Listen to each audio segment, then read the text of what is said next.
Did you know that Sarah Ferguson, the Duchess of York, was secretly negotiating a multi-million-dollar deal with Qatar while still officially tied to the royal family?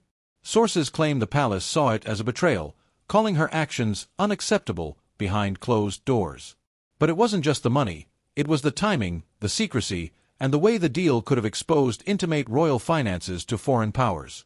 And yet, the public barely knew anything, until now. It all started quietly, almost unnoticed, but beneath the glittering facade of royal life, tensions were already simmering. Sarah Ferguson, the Duchess of York, better known as Fergie, was no stranger to headlines. Married to Prince Andrew in 1986, she had captured the world's imagination with a fairy-tale wedding watched by millions. But behind the smiles and waving hands, the couple's life was far from perfect. What most people don't realize is that even at the height of her popularity, Fergie was under immense financial pressure. The royal allowances and personal expenses never seemed to match her ambitions, and by the time she separated from Andrew in the 1990s, whispers of money troubles had already begun to circulate. After the separation, Fergie faced a delicate balancing act. She wanted independence, but she was still tied to the monarchy, still a public figure expected to maintain dignity, discretion, and loyalty. What's little known is that she quietly cultivated international connections, especially in the Middle East.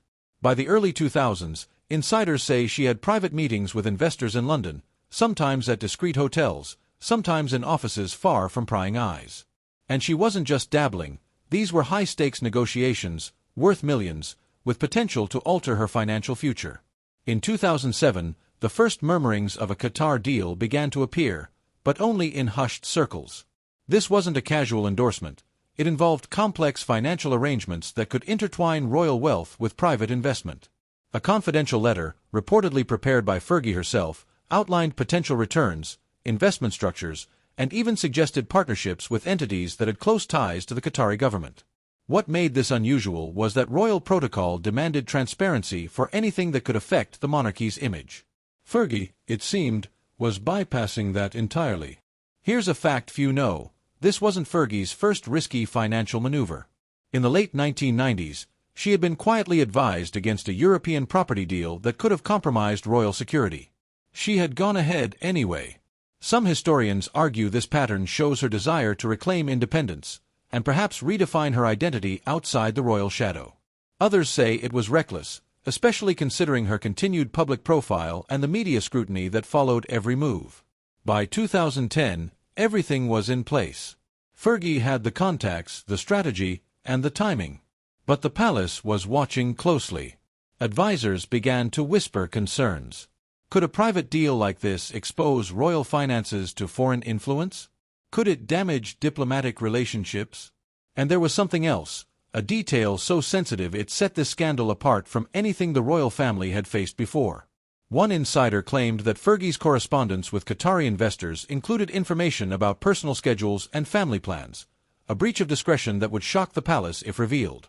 The tension was mounting. Fergie's ambition was clear, but the stakes were higher than anyone anticipated. The quiet negotiations had the potential to explode into a scandal that could redefine her reputation and shake the royal family to its core. And just when it seemed this was another routine financial story, a single leak changed everything. Everything changed the moment a confidential letter surfaced, allegedly sent from Fergie directly to Qatari investors. This wasn't a casual business note. It reportedly contained sensitive details about financial holdings, planned investments, and even personal connections within the royal family. Insiders described it as shockingly detailed, and warned that if it became public, it could damage not just Fergie's reputation but the monarchy's credibility. The deal itself was ambitious. Reports claim it involved multi-million-dollar investments, endorsements, and potential media projects that could have brought enormous profits. But what raised alarm bells in the palace was the secrecy and timing. The palace has strict rules about external business ventures, particularly those involving foreign governments or high-profile international investors. Fergie's approach appeared to sidestep every protocol. Some advisors even described it as walking a tightrope over a volcano. One remarkable detail. Sources say that Fergie had previously arranged similar confidential negotiations in Europe, which were quietly stopped by palace lawyers. That history suggested a pattern, a mix of savvy business instincts and risky discretion. But this time, the stakes were higher. Some claimed that the letter's details could give foreign investors insight into royal schedules and private relationships, creating a scenario the palace had long feared but never faced so directly. The palace reportedly called emergency meetings.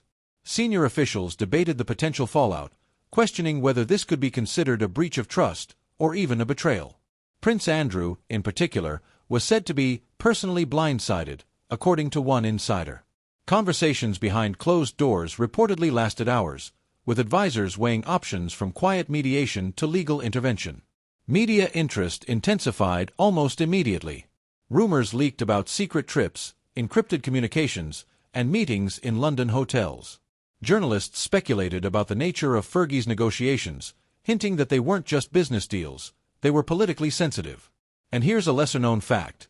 At one point, Fergie's team assured the investors that the palace had approved everything, even though officials had explicitly not given consent.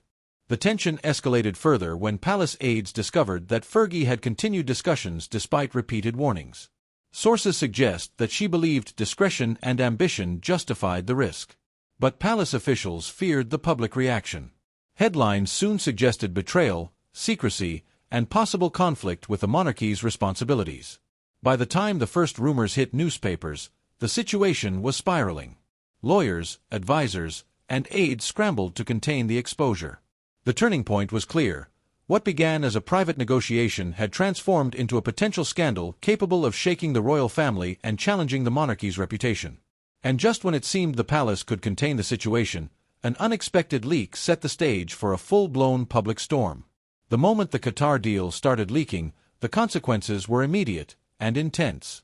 Newspapers ran explosive headlines hinting at betrayal, secrecy, and foreign influence over the royal family. One tabloid called it Fergie's dangerous gamble, while others questioned whether the Duchess had put the monarchy itself at risk. Polls taken shortly after the first reports revealed a striking drop in public confidence. 42% of respondents said her actions were disloyal or unwise, while nearly a third admitted they were shocked at the level of secrecy. Inside Buckingham Palace, the tension was palpable. Advisors convened urgent meetings, with some pushing for quiet intervention and others demanding stronger measures. According to insiders, lawyers reviewed every correspondence Fergie had sent, every meeting she had held, and even scrutinized personal calendars for evidence of breaches. The palace had rarely faced a scandal so intertwined with foreign investment and potential political exposure. One surprising detail: this wasn't the first time the monarchy had been forced to act behind the scenes.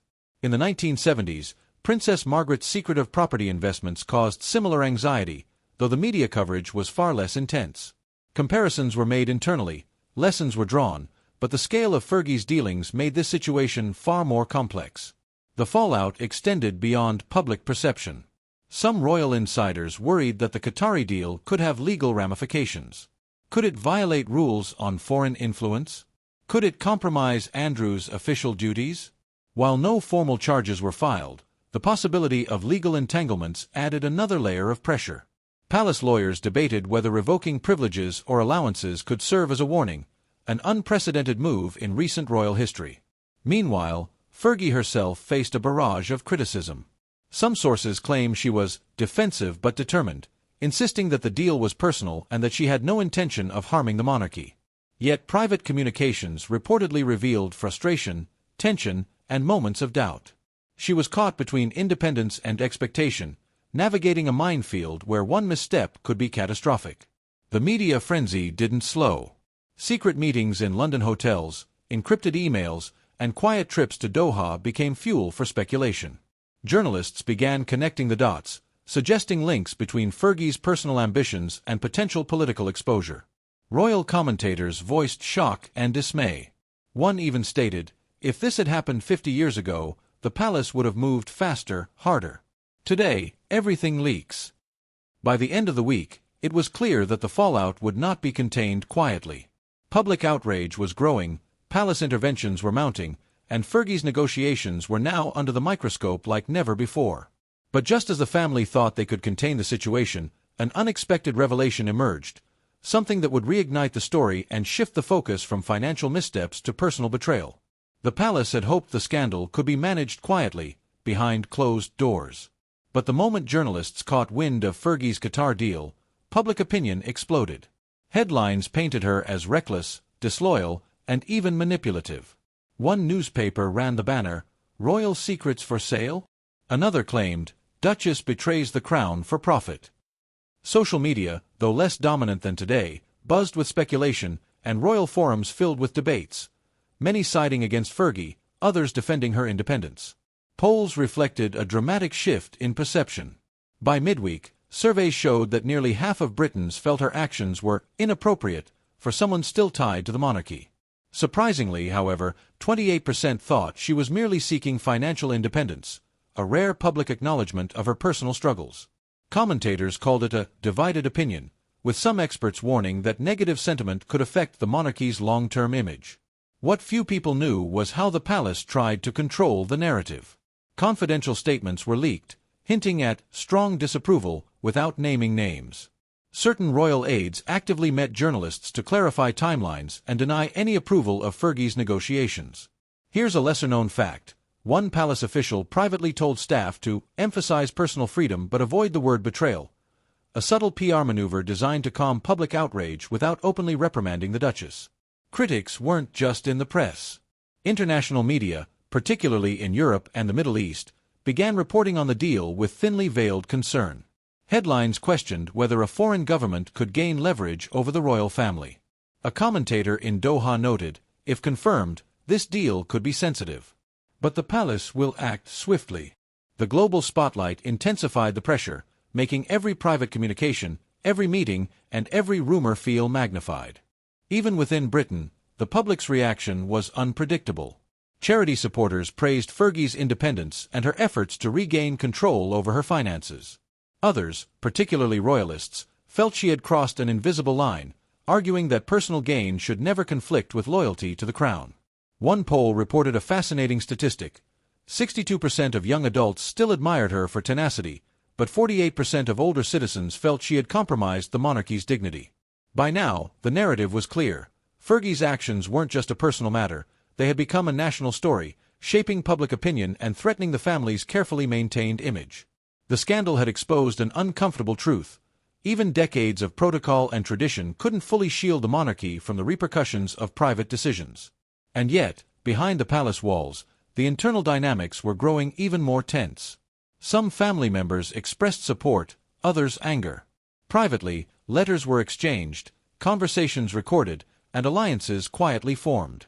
But just when it seemed the public scrutiny had reached its peak, new revelations inside the family threatened to escalate the scandal even further. Inside the palace, the tension was suffocating. The public may have been furious, but the real drama was unfolding behind closed doors.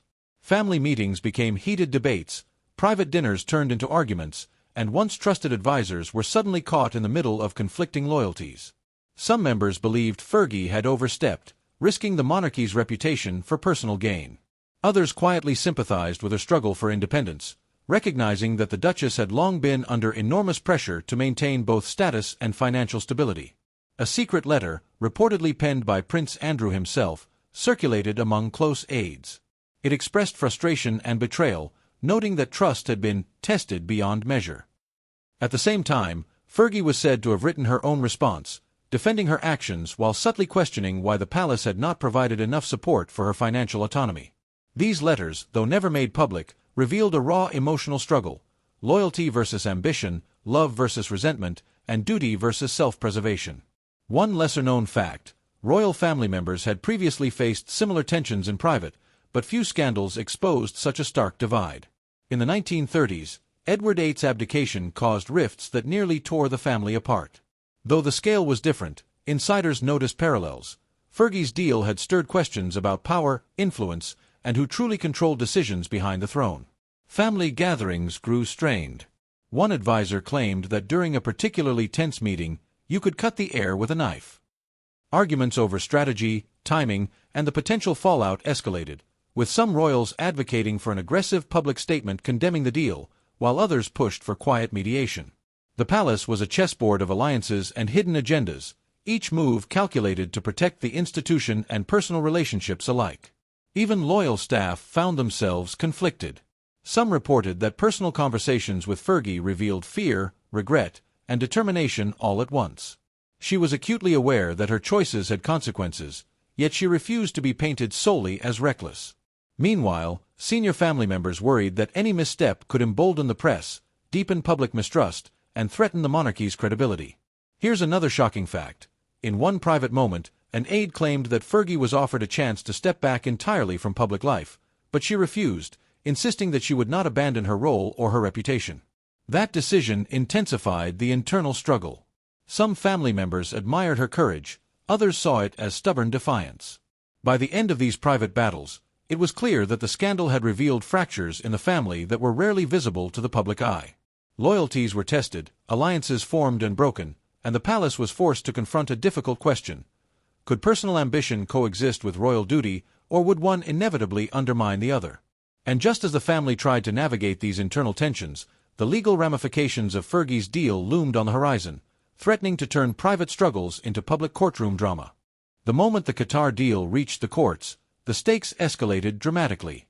What had begun as a private negotiation quickly became a legal labyrinth, dragging Fergie, her advisors, and the palace's legal team into a complex battle over contracts, confidentiality, and royal authority.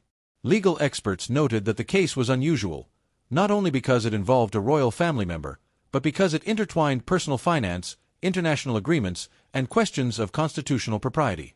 The palace's lawyers argued that Fergie had overstepped her bounds, potentially violating rules designed to protect the monarchy from foreign influence. Some advisors even considered whether the Queen could intervene formally to block the deal. Here's a surprising fact. While royals are rarely sued publicly, there is a legal precedent for revoking allowances or restricting business dealings if they conflict with royal duties. In the 1980s, Princess Margaret faced similar scrutiny over property investments that required palace approval before completion. Fergie's team, on the other hand, argued that she acted independently and within her legal rights.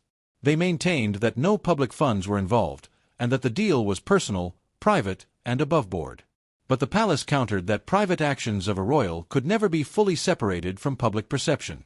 Each side submitted detailed affidavits, letters, and emails, many revealing sensitive information about family schedules, personal contacts, and international negotiations. The courtroom drama itself became a spectacle. Lawyers referenced historical royal cases to make their points. In one instance, they cited the 1970 case involving Prince Charles and overseas investments, emphasizing how palace oversight was essential to prevent conflicts. Meanwhile, outside the courtroom, journalists reported every filing, every statement, and every rumored reaction. Public interest soared. What began as a scandal in whispers was now a full-blown international story. Here's a lesser-known fact. During the proceedings, palace officials consulted constitutional lawyers to determine whether a royal's private deals could ever legally compromise the monarchy. It was a delicate situation. The monarchy operates on centuries-old conventions, not written statutes. That ambiguity created opportunities for both sides to maneuver. After weeks of negotiation, filings, and heated debate, a tentative resolution emerged. Fergie agreed to certain restrictions on her international dealings, providing oversight reports to palace advisors while retaining some personal autonomy. It wasn't a total victory for either side, but it prevented a public court ruling that could have permanently damaged the monarchy's image.